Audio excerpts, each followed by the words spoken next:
Members of Congress have a duty to take all necessary action to preserve continuity of government and protect the stability and integrity of our democracy for the future. This is not about President Trump.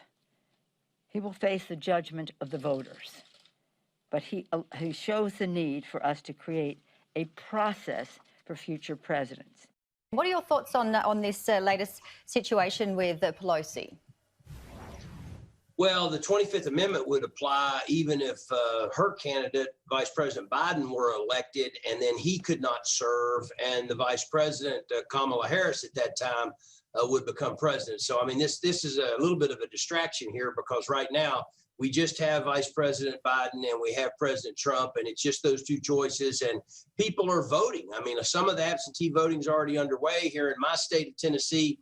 We start voting early at the polling places this coming Wednesday. So it's a process going into November the 3rd, but it's going to be a while until we know. But what she's saying today, you know, it's germane no matter who wins.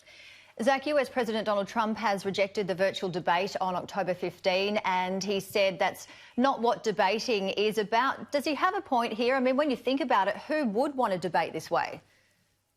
Yeah, the first debate between our presidential candidates was so crass and sort of uncharacteristic that many people, including myself, said we should just not have any more debates. There's almost no one undecided in this country. Everyone knows both of these people. One was vice president for 8 years. One is obviously the most famous person in the world, President Trump. So everybody pretty much knows how they're going to vote. We don't really need another presidential debate.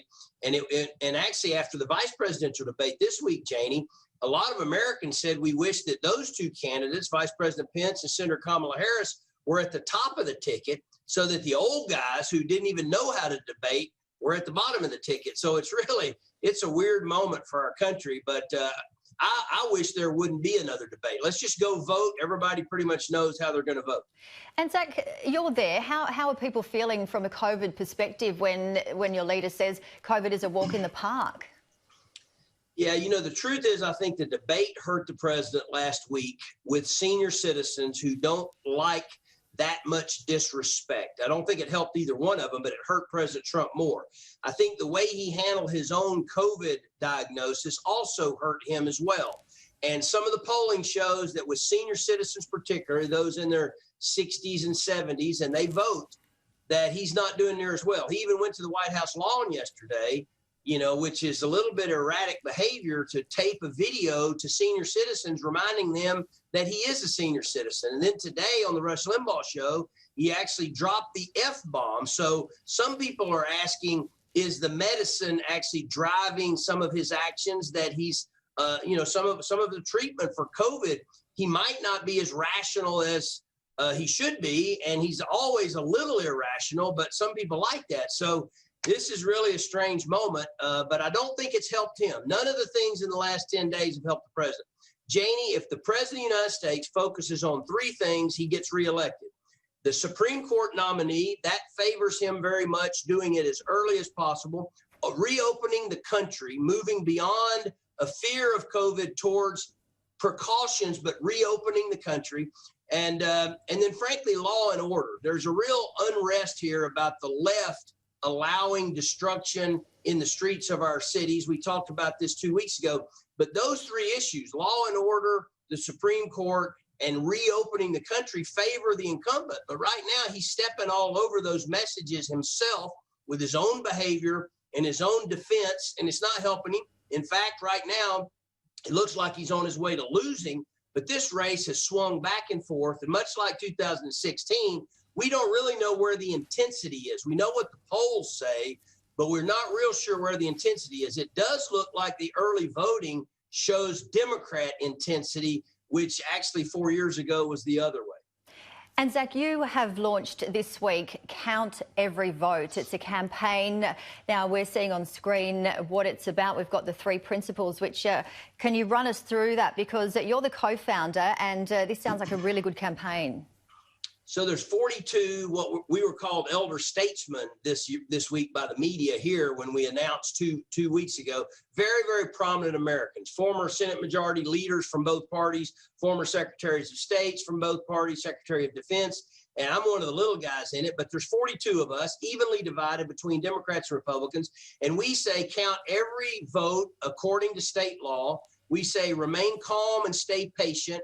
And then at the end of the day, once the vote is counted, where we count every vote that's legal, even if it takes weeks, we come together as a nation and we either transfer power or retain power. But we do this once again to show the world that even in a pandemic, we can actually carry out a free and fair election.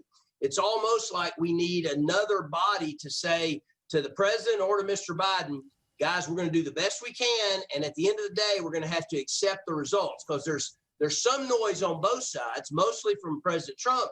But we've also seen Speaker Pelosi and Hillary Clinton say that they're not going to trust the outcome of the election. Mostly it's President Trump, but we have to trust the outcome of the election. Let those states do the best job they can carrying out the election. Be calm and patient, and whatever you do not take violence into the streets. So we've got to stay peaceful and patient. And then the patriotism is we have to accept the results at the end of the day. I was reading about your campaign, Zach, and according to the Brennan Centre for Justice, Americans are more likely to be struck by lightning than to commit voter impersonation fraud. And even the head of our FBI, Christopher Wray, the president's FBI, said there's no indication of any widespread fraud whatsoever. I mean, voter fraud doesn't happen much, and when it does, we stamp it out. This week in one of the states, they sent out some ballots that weren't appropriate, and immediately they go to fix it. So it's not like, unless we have something coming in from overseas, and we don't see that either, we should have a darn good election, and both sides need to stand down and trust these states to carry the election out, and then whoever wins, wins, and whoever loses is going to have to step aside. It is a great initiative. And do you think, Zach, that we need to adopt this campaign globally? And if so, how do we do that? Well, that's a really good question. I mean, we certainly right now, the United States of America shouldn't be telling the rest of the world what to do. We sort of have to get our own house in order. Politics has gotten really rancid here in this country. It's not the first time in history, but it's not really our tradition. Our tradition is to honor each other better. And frankly, the vice presidential debate was, for the most part, a traditional kind of respectful moment. But we don't really want this to devolve into a bad made-for-TV show. You know, this doesn't need to be the Jerry Springer show. But other nations might watch what we do this year and try to figure out how to carry it out. I kind of like the way y'all do it down under, because we campaign for too long up here, Janie. You shouldn't have to campaign for 2 or 3 years. I like it when the premier calls an election. You don't start it until the election's called. You have a finite period of time. You raise your money, you run your campaigns, and then it's over. And then you get along and work together until there's another election called. Up here, we're like running all the time. It's politics overload for the American people. They're about to check out. They're about tired of it. So we'll all be glad when we can get this one behind us. Hopefully we'll have peace, and we'll have a new president or the same president sworn in January the 20th, and the country will come back together. Well, you certainly do have a busy road ahead, and we look forward to seeing you back in Australia very soon. I know you're a big fan of our country. It's an honour to be with you and can't wait to come back. All right, you take care. Zach Wamp, politician and former US representative for Tennessee. Thank you so much. Thank you.